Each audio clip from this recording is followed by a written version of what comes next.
meus filhinhos e filhinhas, que a paz de nosso Senhor Jesus Cristo e a força do seu preciosíssimo sangue estejam com cada um de vocês, protegendo, curando, libertando. Aqui é a vó Terezinha, a TT, com o coração transbordando de amor e gratidão por mais este encontro, por mais esta chance de partilhar as maravilhas da nossa fé, os tesouros que Deus nos deixou para a nossa salvação e proteção. Hoje, meus amados, eu quero falar de algo sublime, algo sagrado, algo que tem um poder que nem a nossa mente consegue alcançar direito. Quero falar do preço da nossa salvação, da fonte da nossa vida, da arma mais poderosa contra todo o mal, contra todo o pecado, contra toda a força do inferno. Eu quero falar do preciosíssimo sangue de nosso Senhor Jesus Cristo. Pausa reverente. Ah, o sangue de Jesus. Quando a gente fala essas palavras, o coração do católico já se enche de reverência, de gratidão, de um temor santo. Porque a gente sabe, pela fé, que não foi com ouro nem com prata que fomos resgatados da vida vazia que herdamos dos nossos pais, mas foi com o sangue precioso de Cristo, como de um cordeiro sem defeito e sem mancha, como diz São Pedro na sua primeira carta. Esse sangue divino, derramado por amor a nós na cruz do Calvário, é a fonte de todas as graças. É o selo da nova e eterna aliança. É a purificação dos nossos pecados. É a nossa libertação da escravidão do demônio. Não existe nada mais poderoso neste mundo e no outro do que o sangue de Jesus. Desde o Antigo Testamento, meus filhinhos, Deus já nos mostrava a importância do sangue como sinal de vida e de aliança.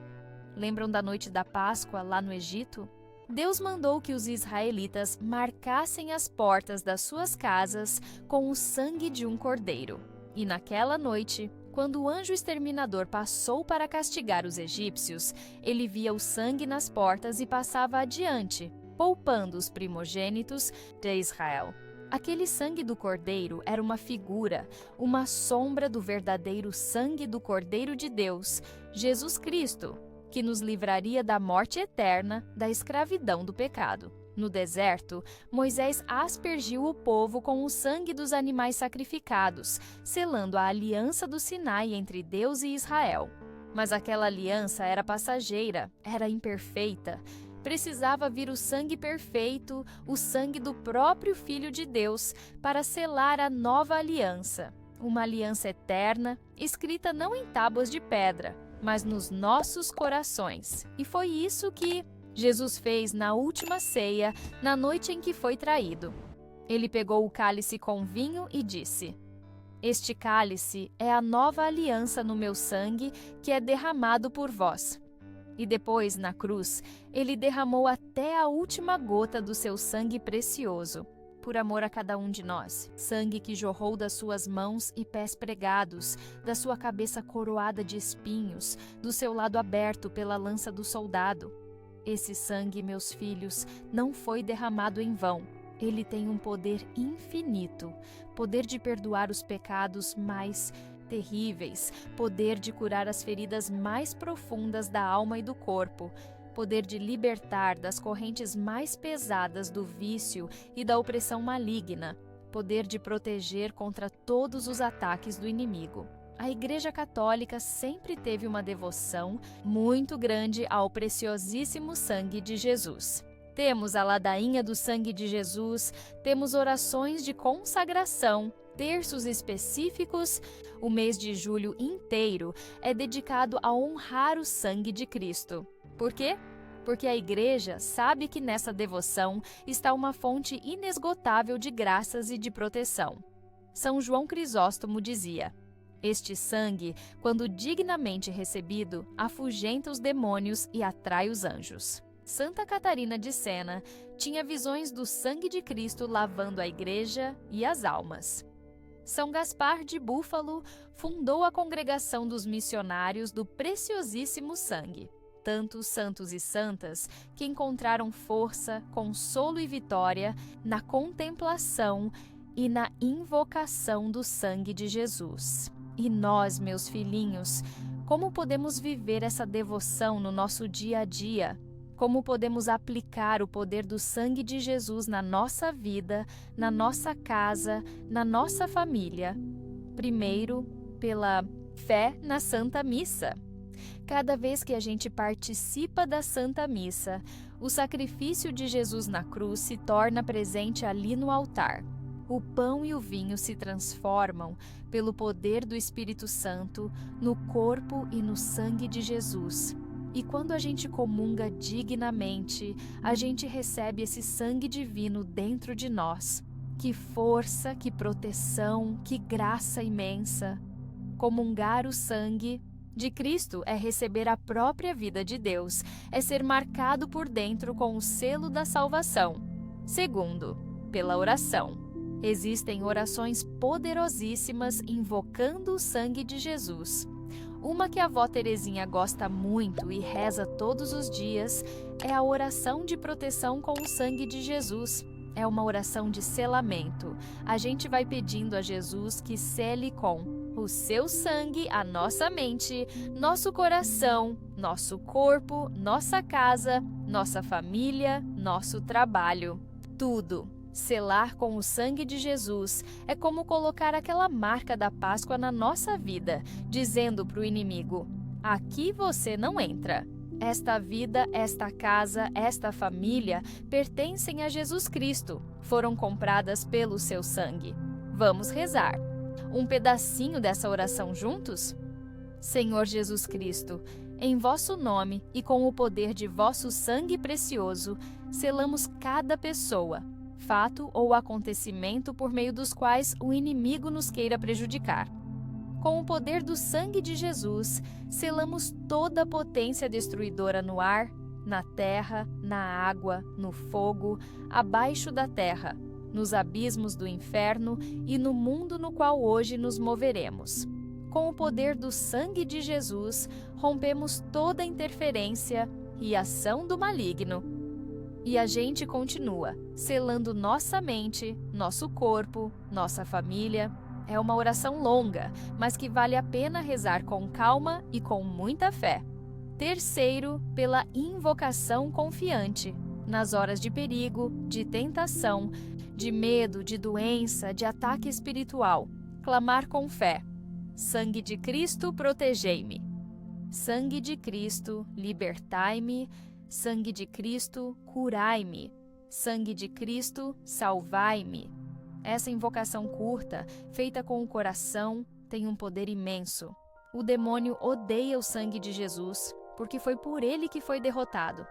Quando a gente invoca o sangue de Cristo, é como se a gente jogasse água benta fervendo nele. Ele não suporta e foge. Eu quero contar para vocês uma história que aconteceu na minha própria casa, há muitos anos. Eu já era casada, meus filhos eram pequenos, a gente morava numa casa simples, mas muito abençoada. Só que, de uns tempos para cá, a gente começou a sentir umas coisas estranhas. Um peso no ambiente, sabe? As crianças começaram a ficar muito agitadas, a ter medo de dormir sozinhas, a chorar sem motivo. Eu e meu falecido marido começamos a ter umas discussões bobas, uma impaciência um com o outro que não era normal. Eu sentia uma tristeza, um desânimo, parecia que a alegria tinha sumido da nossa casa. As plantas começaram a murchar, mesmo a gente cuidando. Tinha noite que a gente ouvia uns barulhos estranhos no telhado, uns estalos na madeira que davam um arrepio na espinha. Eu sou muito prática, não sou de ficar vendo coisa onde não tem. Mas aquilo estava me incomodando muito. Eu sentia no meu coração de mãe que tinha alguma coisa errada ali, alguma influência ruim tentando perturbar a nossa paz, a nossa família. Conversei com uma senhora muito piedosa da minha paróquia, Dona Laurinda. Ela era muito devota do sangue de Cristo. Quando eu contei para ela o que estava acontecendo, ela me ouviu com atenção e disse: "Minha filha, isso pode ser ataque do inimigo querendo roubar a bênção da sua casa. Você precisa usar a arma mais poderosa que existe, o sangue de Jesus. Você vai começar a rezar todos os dias a oração de selamento com o sangue de Cristo. E vai fazer mais uma coisa. Vai pegar água benta e aspergir pela casa toda, em todos os cômodos, rezando e clamando o sangue de Jesus sobre cada cantinho, cada móvel, cada pessoa da sua família. Ela me ensinou a oração direitinho, me deu um vidrinho de água benta que ela tinha trazido da igreja e me animou a ter muita fé. Eu voltei para casa decidida a fazer aquilo. Naquela mesma noite, depois que as crianças dormiram, eu chamei meu marido. Expliquei para ele o que a dona Laurinda tinha me ensinado. Ele também estava sentindo o clima pesado, então concordou na hora. A gente se ajoelhou na sala, rezamos juntos a oração de selamento, pedindo a Jesus que cobrisse nossa casa e nossa família com seu sangue precioso. Depois, eu peguei a água benta. Fui andando pela casa toda, cômodo por cômodo, em cada quarto, na cozinha, na sala, no banheiro, até na varanda e no quintal. Eu ia aspergindo a água benta em forma de cruz e rezando em voz alta: eu clamo o sangue de Jesus sobre este quarto. Que o sangue de Jesus lave, purifique e proteja este lugar. Todo mal que aqui estiver, que saia agora em nome de Jesus, pelo poder do seu sangue. Eu rezava com tanta fé, meus filhinhos, com tanta confiança, que meu coração chegava a arder. Eu selei as camas das crianças com o sangue de Jesus, pedindo anjos para guardarem o sono delas. Selei as portas e janelas, pedindo que nenhuma força do mal pudesse entrar. Selei a nossa comida, a nossa água, as nossas roupas, selei eu mesma e meu marido da cabeça aos pés. Enquanto eu fazia isso, meu marido ia rezando o terço baixinho, me acompanhando. Meus filhos, quando eu terminei de aspergir a casa toda, aconteceu uma coisa impressionante. Na hora em que eu joguei a última gota de água benta na porta da frente, clamando o sangue de Jesus, a gente ouviu um barulho alto, como se alguma coisa pesada tivesse caído do telhado e corrido para longe. Um barulho que fez a gente se arrepiar dos pés à cabeça. Depois desse barulho, veio um silêncio. Mas não era um silêncio de medo. Era um silêncio de paz. Uma paz tão grande, tão profunda, que encheu a casa inteira. O ar ficou leve, limpo. Aquele peso, aquela angústia, aquela tristeza, sumiram na hora. Foi como se tivessem tirado um cobertor sujo de cima da nossa casa. A gente se olhou, eu e meu marido, com os olhos arregalados, mas com o coração cheio de uma alegria, de uma gratidão. A gente sabia o que tinha acontecido.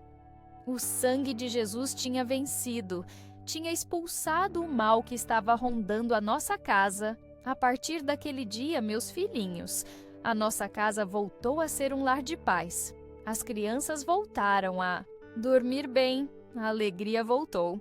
As brigas acabaram, até as plantas pareceram mais viçosas. E nunca mais a gente ouviu aqueles barulhos estranhos. Eu nunca mais deixei de rezar a oração de selamento com o sangue de Jesus e de aspergir a minha casa com água benta, invocando essa proteção poderosa. Faço isso até hoje, aqui na minha casinha, e ensino meus filhos, meus netos, todo mundo que eu posso a fazer o mesmo, porque o sangue de Cristo é a nossa muralha, meus queridos. É o nosso escudo, a nossa fortaleza. Onde o sangue de Jesus é invocado com fé, o inimigo não pode permanecer. Ele tem que bater em retirada. Por isso, meus amados, eu quero deixar esse convite no coração de vocês hoje. Tenham devoção ao preciosíssimo sangue de Jesus. Aproximem-se dessa fonte de graça e de poder. Rezem a oração de selamento todos os dias sobre vocês, sobre sua família, sua casa, seu trabalho. Selem seus filhos com o sangue de Cristo antes de eles saírem de casa. Selem seus carros antes de viajar. Selem seus relacionamentos, seus projetos. Usem água benta em casa, aspergindo e clamando o sangue de Jesus. A água benta é um sacramental poderoso que afugenta o inimigo. Nas horas de aflição, de doença, de tentação, clamem. Com fé.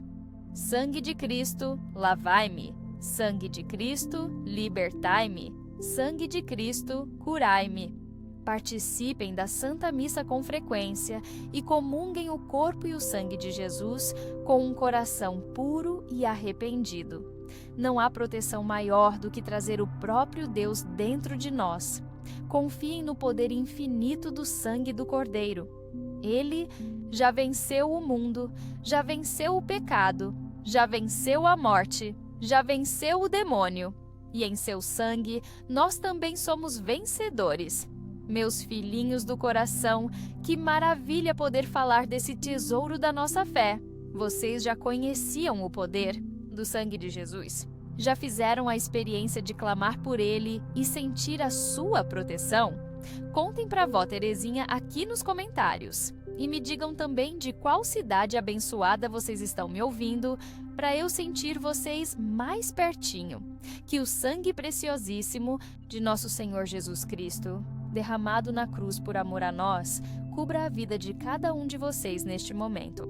Que ele lave toda ferida, purifique toda mancha de pecado, quebre toda maldição, desfaça toda obra do maligno. Que ele cele suas mentes, seus corações, seus corpos, suas famílias, seus lares, seus trabalhos. Que ele seja a sua força na fraqueza, a sua luz na escuridão, a sua esperança no desespero, a sua vitória em todas as batalhas.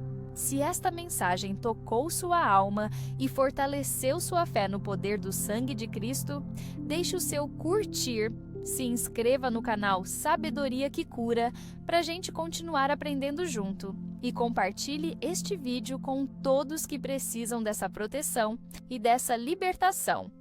Vamos espalhar essa devoção poderosa. Fiquem com a paz de Jesus e a proteção do seu sangue redentor. Até a próxima, meus amados. Manda um beijo estalado com um som de gota caindo. Ô, minha filha, você acredita que tem planta que escuta o sofrimento da gente?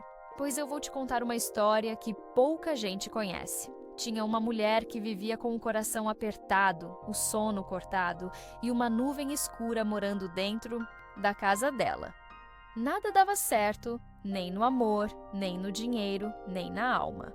Até que um dia, ela resolveu seguir um conselho antigo da avó. Pegou uma única folha, colocou debaixo da cama. E naquela noite, tudo mudou. O que aconteceu depois, minha filha? É coisa que até hoje dá arrepio só de lembrar. Mas eu vou te contar tintim por tintim, porque isso pode acontecer com você também, se a energia aí estiver pesada. Presta atenção. É uma história de fé, de livramento e de um ritual poderoso com uma folha que muita gente tem na cozinha, mas não sabe o segredo que ela guarda. Vem comigo, que agora é hora da verdade. Fica comigo até o fim desse vídeo, porque no final eu vou te ensinar como fazer esse ritual do jeitinho certo. E só funciona se for do jeito antigo, viu? Na pequena e esquecida cidade de Pedra Clara, encravada entre serras antigas e matas densas, vivia Júlia. Uma mulher de 60 e poucos anos, cabelos já grisalhos trançados todas as manhãs com folhas de alecrim e mãos marcadas por calos. E histórias. Júlia sempre foi uma mulher de fé, criada entre rezas, benzedeiras e os sussurros da mata, onde sua avó, Dona Lourdes, dizia que moravam os espíritos antigos da floresta. Desde que o marido faleceu, Júlia passou a viver sozinha na antiga casa de madeira que haviam construído juntos, tijolo por tijolo, no alto de um morro. A casa, embora simples, exalava memória. As paredes guardavam sorrisos, orações e lágrimas. Mas com a ausência de Joaquim, seu companheiro de mais de 4 décadas, o silêncio tomou conta do lar. Um silêncio que não era apenas ausência de som, mas presença de algo invisível e inquietante. Tudo começou numa noite de lua minguante. Júlia, deitada em sua cama de ferro, sentiu um calafrio estranho. O vento que soprava pelas frestas da janela parecia trazer murmúrios, como vozes distantes sussurrando seu nome. Naquela noite, ela acordou às 3:03 da madrugada. O relógio da parede, herança da avó, marcava sempre o mesmo horário. Quando ela era despertada por um barulho leve, como passos arrastados no corredor de madeira. Primeiro pensou ser imaginação. Depois, talvez ratos. Mas os passos eram ritmados, pesados, quase humanos. Com o passar dos dias, Júlia começou a notar outras coisas. O espelho da sala, que sempre fora limpo, começou a embaçar sozinho. Quando passava por ele, via sombras fugidias, como se algo passasse rapidamente atrás dela. As velas que acendia para seus santos se apagavam sozinhas, mesmo sem vento. O café esfriava rápido demais. A madeira da casa rangia, não de forma aleatória, mas como se respondesse à sua presença. Assustada, foi à igreja. O padre, homem, jovem e desconfiado das práticas antigas, recomendou orações, mas zombou da ideia de presenças. Júlia então recorreu ao que conhecia: benzimentos, rezas de sua avó, arruda atrás da orelha, ramos de guiné pendurados nas janelas. Nada parecia surtir efeito duradouro. Foi então que ela se lembrou do baú de Dona Lourdes. Guardado no porão há anos, entre panos velhos e imagens de santos quebradas, o baú era de madeira escura, com um fecho de ferro que rangia ao abrir. Dentro, entre panfletos antigos de novenas e terços de contas faltando, havia um caderno, capa de couro, cheirando a mofo e sabedoria. Nele, a caligrafia firme da avó registrava receitas, orações, orientações espirituais. E lá, entre páginas sobre banhos com ervas e defumações com resina, estava escrito com destaque: para quando o invisível pesar mais que o visível. Página seguinte descrevia um ritual com folhas de louro. Júlia leu com atenção. O texto dizia: colha 3 folhas de louro frescas ao entardecer. Limpe com água e sal. Coloque-as debaixo da cama, com a face brilhante virada para cima. Reze antes de dormir. Que tudo o que não for meu, vá embora. Que só o que é luz permaneça aqui. A instrução terminava com uma advertência: somente faça este ritual se estiver pronta para enxergar com os olhos da alma. Júlia hesitou, mas naquela noite decidiu seguir. Antes do pôr do sol, caminhou até o pé de louro que sua avó plantara no quintal. A árvore, apesar dos anos, estava firme, suas folhas verdes e cheias de vida. Colheu 3 com reverência.